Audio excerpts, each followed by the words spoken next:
Ya, assalamualaikum warahmatullahi wabarakatuh. Pada kesempatan kali ini, kita akan membahas sebuah materi, yaitu dari salah satu cabang seni, seni rupa, yang berjudul Menggambar Flora, Fauna, dan Alam Benda. Nah, kita langsung saja masuk ke materi. Nah, nanti yang akan kita bahas ada 4 poin. Yang pertama ada pengertian, objek, komposisi, dan teknik. Nah, sekarang kita masuk ke pengertiannya. Nah, kita semua pastinya pernah melakukan aktivitas menggambar. Nah, bahkan saat kita kecil atau pada saat kita sekolah dulu, mungkin waktu TK atau SD, kita sudah dikenalkan dengan yang namanya aktivitas menggambar. Nah, lalu pengertian menggambar itu apa sih? Dapat kita lihat di sini, gambar merupakan bahasa yang universal dan dikenal jauh sebelum manusia mengenal tulisan. Pada zaman purba, gambar sering dihubungkan dengan aktivitas manusia dan roh leluhur yang dianggap memberi keberkahan dan perlindungan. Ya, jadi pada saat itu sebelum manusia mengenal tulisan atau sebelum manusia mengenal bahasa, gambar ini dijadikan sebagai sarana atau media komunikasi pada saat itu, ya.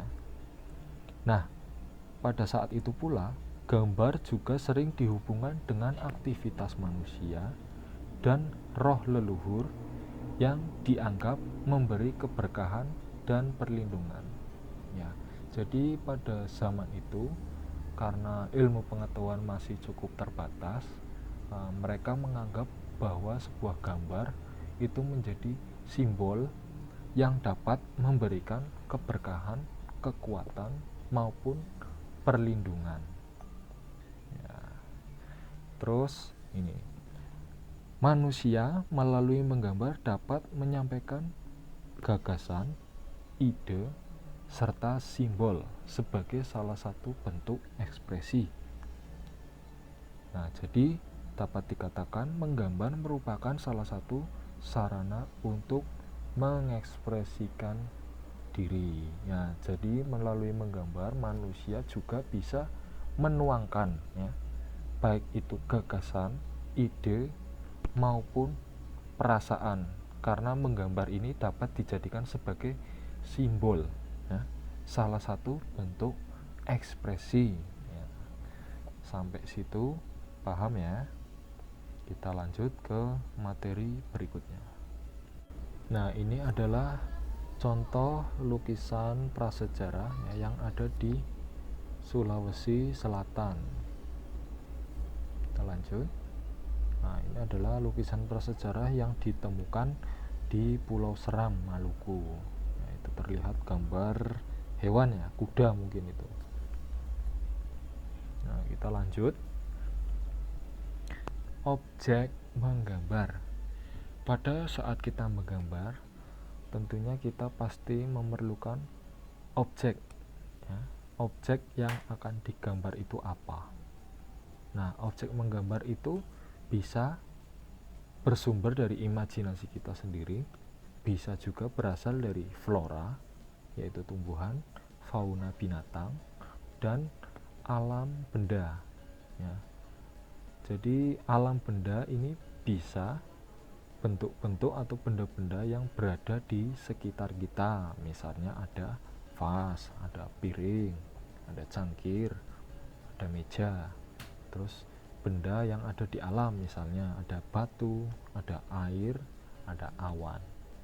Nah, jadi itulah contoh dari objek menggambar.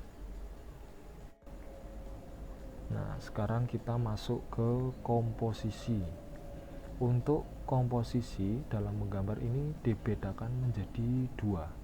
Yang pertama adalah komposisi simetris dan komposisi asimetris. Nah, bisa dilihat ya di situ pengertiannya. Nah, mungkin kita langsung masuk ke contoh gambarnya saja biar kalian ada gambaran. Nah, ini ya contohnya. Nah, mungkin ini yang lebih mudah. Nah, ini adalah contoh dari gambar atau komposisi simetris dan asimetris.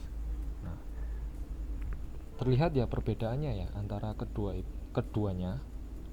Nah, kalau yang simetris ini ketika kita memberikan garis pembagi di tengah, itu antara sisi kanan dan sisi kiri itu terlihat sama persis ya, atau terdapat keseimbangan dalam bentuk antara sisi kanan dan sisi kiri.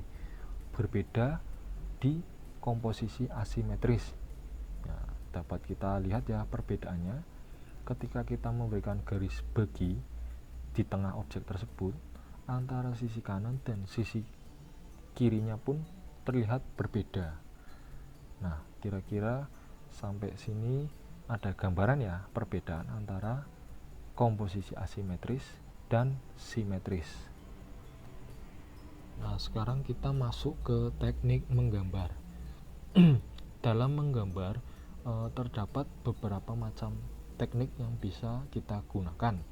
Salah satunya adalah teknik pointillist. Nah, teknik pointillist itu adalah teknik menggambar atau melukis dengan menggunakan titik-titik hingga membentuk suatu objek yang sederhana tetapi cukup menarik. Nah, pada prosesnya biasanya kita itu membuat sketsa terlebih dahulu. Ya, misalnya kalian ingin membuat sketsa wajah atau sketsa mungkin benda lain, bisa buah atau misalnya botol atau apa. Nah, pada sketsa tersebut biasanya setelah kita membuat sketsa itu kita memberikan warna dengan pensil warna ataupun cat air. Nah, kalau pada teknik pointillist ini kita tidak memberikan warna, tetapi memberikan semacam titik-titik ya, seperti yang ada di contoh gambar itu. Kita tidak memberi warna tapi memberikan titik-titik sampai membentuk objek atau sketsa yang kita buat. Misalnya kita membuat sketsa wajah, ya kita memberikan titik-titik tersebut sampai membentuk sketsa wajah tersebut. Nah, kita lanjut ke teknik berikutnya. Ada teknik Dussel. Ya, teknik Dussel adalah teknik menggambar dengan cara menggosok sehingga menimbulkan kesan gelap terang atau tebal tipis. Nah, alat yang digunakan, kita bisa gunakan pensil, kita juga bisa menggunakan krayon ataupun konte. Nah, pada prosesnya seperti biasa, kita mewarnai biasa ya, mengarsir sesuai objek yang kita gambar. Setelah itu kita bisa menggosoknya ya dengan menggunakan alat bantu, yaitu misalnya kapas. Bisa juga menggunakan tangan kita sendiri ya. Jadi tujuannya menggosok tersebut adalah untuk menimbulkan kesan gelap terang ataupun tebal tipis. Nah, kita lanjut ke teknik siluet atau teknik blok ya. Teknik siluet atau blok adalah teknik menutup objek gambar dengan menggunakan satu warna sehingga menimbulkan kesan blok ya. Jadi untuk teknik ini yaitu kita hanya perlu memberikan satu warna saja ya. Jadi misalnya kalian menggambar bunga, kalau bunga kan itu biasanya ada warnanya ya, ada warna daunnya hijau, ada warna bunganya merah kan, macam-macam ya. Nah, kalau di dalam teknik siluet ini kita hanya memberikan satu macam warna sehingga menimbulkan kesan blok. Nah, ini seperti yang ada di gambar contoh ya, ini kan hanya satu warna. Kira-kira seperti itu. Terus untuk selanjutnya ada teknik arsir. Nah, untuk teknik arsir ini yaitu dibuat dengan cara menggoreskan pensil, spidol, tinta atau alat lain berupa garis-garis berulang yang membuat kesan gelap terang, gradasi atau kesan dimensi. Jadi teknik arsir ini lebih menekankan pada garis ya, seperti yang ada di gambar contoh. Bisa kita lihat itu adalah gambar lampu, namun di situ terdapat seperti kesan ada 3 dimensi ya, atau terus ada kesan gelap terang ya. Jadi ada bagian yang gelap, nah, terus ada bagian yang terang. Nah, ini kita bisa menggunakan teknik arsir ya, dalam membuat gambar seperti yang ada di contoh tersebut. Nah, kita lanjut ke teknik akuarel ya. Teknik akuarel dapat menggunakan bahan dengan campuran air di kertas, kain, bidang lain ya. Teknik menggambar ini menggunakan media basah agar menghasilkan warna yang transparan. Jadi ketika kita menggunakan teknik akuarel ini, gambar yang dihasilkan itu seperti menghasilkan warna yang transparan. Nah, bisa kita lihat ya, itu di contoh terlihat warnanya seperti ada kesan transparan, dan dari warnanya itu tidak terlalu tebal. Nah, kalau tadi kita membahas teknik akuarel, nah sekarang kita masuk ke teknik plakat. Nah, untuk teknik plakat ini sebenarnya hampir mirip dengan teknik akuarel, namun yang membedakan itu pada sapuan warna cat yang lebih tebal dan kental. Nah, bisa kita amati ya, itu contoh pada gambar terlihat warnanya itu lebih mencolok ya, lebih tebal dan lebih terang, berbeda dengan tadi gambar yang ada di teknik akuarel, warnanya lebih tipis ya, karena di situ ingin menunjukkan kesan transparan ya. Jadi berbeda antara teknik plakat dan teknik akuarel. Nah, terlihat perbedaannya bisa kita lihat pada sapuan warna catnya ya. Kalau plakat itu lebih tebal, kalau akuarel itu tipis ya, seperti ada kesan transparan. Kita masuk ke teknik spray ya. Teknik spray yaitu teknik lukisan dilakukan dengan cara menyemprotkan cat pada gambar ataupun lukisan ya. Biasanya untuk menggambar menggunakan teknik spray itu memerlukan sebuah alat bantu ya, yang bernama sprayer. Nah, jadi pada prosesnya nanti catnya itu dimasukkan ke dalam sebuah alat yang bernama sprayer tadi, kemudian disemprotkan ya. Nah, kita juga bisa menggunakan sebuah pilok ya, itu seperti yang ada di gambar contoh ya, itu orangnya menggunakan pilok.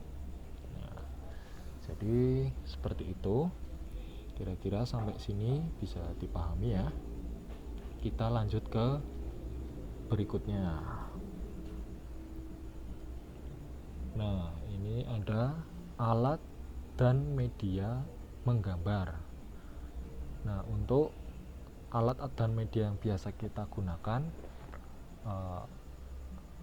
seperti yang kita ketahui, kita bisa menggunakan pensil ya, pensil warna, krayon, ballpoint, kertas gambar, cat air, dan cat minyak. Nah, itu beberapa contoh dari alat dan media yang bisa kita gunakan ya pada saat proses menggambar. Nah, kira-kira sampai sini bisa dipahami ya. Nah, saya kira cukup sekian materi yang kita bahas pada kali ini. Sampai jumpa pada pertemuan berikutnya.